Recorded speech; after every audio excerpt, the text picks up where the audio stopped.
माने तू भी हारा और मैं भी हारा, उसको त्योहार कहते हैं। जैसे कल मैंने बोला था आपको कि हमें कल होली जलानी है, आज हमें होली जलानी है। क्यों? इसका कारण होली की जो होली है वो हमारी होली नहीं है। इतिहास पढ़ो पता चलेगा। उस होली में, उस होली का जो त्योहार तैयार किया गया है मेरे भाइयों, उस त्योहार को इसलिए मनाया गया, बनाया गया, लागू किया गया, और अक्सर भारत के अंदर ही होली को भी बहुत बड़ा त्योहार मानते हैं। और उस होली त्योहार में ऐसे ही वैसे ही लोग नहीं मना रहे, उसमें भी कोई कारण है, इसलिए हम होली का त्योहार मनाते हैं। जिसमें आपके लिए मूल बात बतावे जा रहा हूं मैं।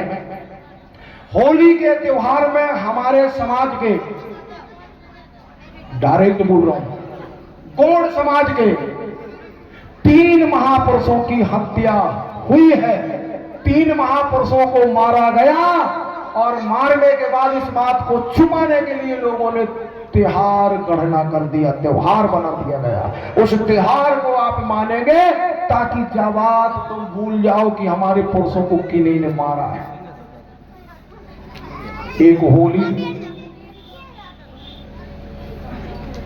होली का जो दर्शन है, लोगों ने बताया है आपके सामने कि होली को चिता में जलाया गया और उसकी गोदी में प्रहलाद को बिठा दिया गया। सीधी बात है कि प्रहलाद को मारना था, समझने की कोशिश करना है। प्रहलाद को मारना था, इसलिए होलिका के गोद में उसको बिठा करके चिता में आग लगा दी गई, और झूठ मूठ बोल दिया कि होलिका को वरदान था, अग्नि उसको नहीं जला सकती है, ये वरदान था। और जब वरदान था और चिता में बिठा दिया गया, आग लगा दिया गया, तो जला कौन भैया? कौन जला? कौन मरा? होलिका मरी। अरे जब वरदान था तो होलिका को अग्नि में नहीं जलना था, फिर कैसे जल गई? प्रहलाद बच गया। समझने की कोशिश करो।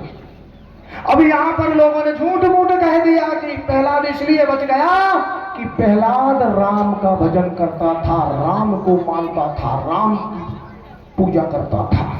अरे मैं आप लोगों से पूछना चाहता हूं, वो कौन से युग में प्रहलाद था और कौन से युग में राम का जन्म हुआ था? विचार करिए आप लोग।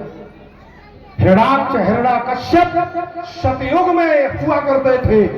हिरण्याकश्यप प्रहलाद के पिताजी हैं ये, और इनका राज कब था? सतयुग में। कहां पे था? हमारे पास प्रमाण है। कहां पे था? उत्तर प्रदेश के रहने वाले हिरण्याकश्यप उत्तर प्रदेश के रहने वाले हैं। और आज भी उत्तर प्रदेश में बलिया जिला, जैसे आपका रायसेन जिला भी ऐसे ही वैसे ही नहीं नाम आया है, मेरे नरसिंहपुर जिले का नाम भी ऐसे ही वैसे ही नहीं आया है। ये भी कोई कारण है, इसलिए नरसिंहपुर जिला नाम आया। आपके रायसेन का जिला भी ऐसे ही वैसे ही नहीं आया है, इसका भी कारण है रायसेन जिला नाम होने का। और इनमें सब गौड़ी संस्कृति छिपी हुई है, ताली बजाना पड़ेगा। रायसेन जिले का नाम आने में भी गौड़ी संस्कृति, हिंदू संस्कृति का कोई लेना देना नहीं है जिले के नाम से। नरसिंहपुर जिले में हिंदू धर्म की कोई भी चिन्ह नहीं है। जहां भी जितने हमारे जिला माने गए हैं, जिला जाने गए हैं, ये सब गौड़ी संस्कृति से माने गए हैं साथियों। कुछ ना कुछ गौड़ी धर्म के तहत वहां वो घटना हुई थी। जैसे कि नरसिंहपुर जिले में नरसिंह भगवान का जन्म हुआ, इस कारण से वहां उस जिले का नाम नरसिंहपुर रखा। तुम्हारा ये रायसेन रैया सिंगोला जिसको बोलते हैं ना, आपके जिले में है ना भैया रैया सिंगोला, तो इस रैया सिंगोला के नाम से आपके जिले का नाम रायसेन था। उस जिले का मालिक, उस किला का मालिक कौन था? उस किले में रहने वाला कौन था? वो कौन राजा था? आपका ही समाज का था, ताली बजाना पड़ेगा। कितने गर्व की बात है। अरे जिले का नाम होने में भी आपके राजा और महाराजा